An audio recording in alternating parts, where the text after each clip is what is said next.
ఈ సమాజం మీద 12వ శతాబ్దంలోనే దాదాపుగా 900 సంవత్సరాల క్రితమే సమాజాన్ని పట్టి పీడిస్తున్న అవలక్షణాలను అనవసరమైన సమస్యలన్నిటిని కూడా తొలగించుకోవాలని అది కుల వివక్ష కావచ్చు, మత వివక్ష కావచ్చు, లింగ వివక్ష కావచ్చు, అస్పృశ్యత అంటరానితనం కావచ్చు, వీటన్నిటిని రూపుమాపాలి, సమాజాన్ని నిర్మించాలి.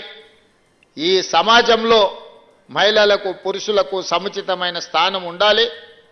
ముఖ్యంగా దళితులకు గిరిజనులకు ఎలాంటి అన్యాయం జరగకూడదు, దేవాలయాలలోకి వాళ్లకు ప్రవేశం ఉండాలి అని వారు ఒక స్ఫూర్తిని, ఒక విధానాన్ని మనకు అందించారు.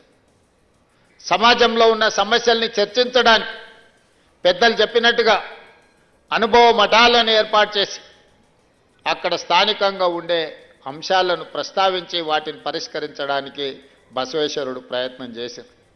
పెద్దలు చెప్పినట్టుగా ఆ స్ఫూర్తితోనే స్థానిక సంస్థలు కావచ్చు, అదేవిధంగా శాసనసభ వ్యవహారాలు కావచ్చు, పార్లమెంటరీ వ్యవస్థ కావచ్చు, ఈరోజు గ్రామాలలో జరిగిన చర్చలు, గ్రామ సభలలో జరిగిన చర్చలు, గ్రామాలలో ప్రజలు వెలుబుచ్చిన, ప్రజలు అనుభవిస్తున్న సమస్యల్ని చర్చించడానికి పంచాయతీరాజ్ పార్లమెంటరీ వ్యవస్థ ఈరోజు మనం తెచ్చుకున్నాం.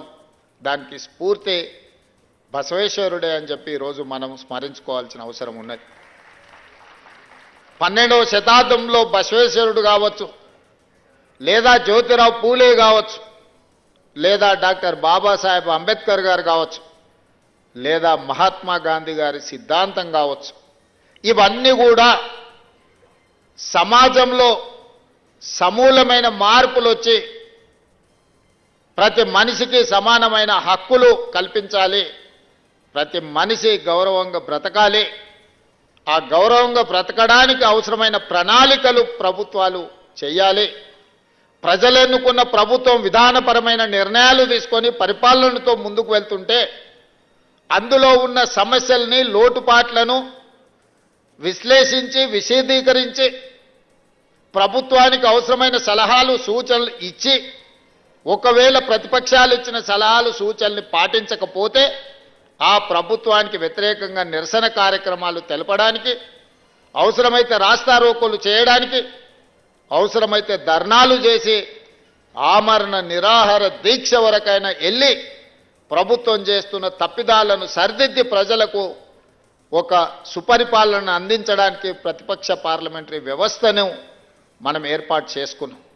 పాలకపక్షం తీసుకునే నిర్ణయాలు, ఆ నిర్ణయాల ద్వారా జరుగుతున్న రాష్ట్రంలో, దేశంలో పరిపాలనలో ఉన్న లోపాలను ఎత్తి చూపడానికే ప్రతిపక్ష వ్యవస్థ ఈరోజు మనం ఏర్పాటు చేసుకున్నాం. ఈ వ్యవస్థలన్నీ కూడా ప్రజల యొక్క సంక్షేమం, ప్రజల యొక్క అభివృద్ధి, ప్రజల యొక్క జీవన ప్రమాణాలు పెంచడానికే మనం అందరం కలిసి ఏర్పాటు చేసుకున్నాం. అదే మన భారత రాజ్యాంగం, డాక్టర్ బాబాసాహెబ్ అంబేద్కర్ గారు మనకు అందించిన వరం.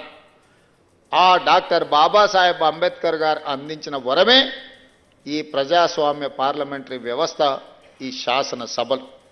మరి ఈ శాసనసభలో దాదాపుగా డిసెంబర్ 7, 2023 నుంచి ఈ రోజు వరకు ముఖ్యమంత్రిగా నేను, సభానాయకుడుగా, ఉప ముఖ్యమంత్రిగా మా మిత్రుడు లేదా మా మంత్రివర్గ సహచరులు, మా ఎంపీలు, మా ఎమ్మెల్యేలు, ఎమ్మెల్సీలు, లేదా మమ్మల్ని గెలిపించిన వాళ్ళందరం కూడా మేము బాధ్యతతో ప్రజల దగ్గరికి వెళ్ళి ప్రజా సమస్యలు తెలుసుకొని ఎన్నికల సందర్భంలో మేము ఇచ్చిన హామీలను అమలు చేసే ప్రయత్నం చేస్తున్నాం.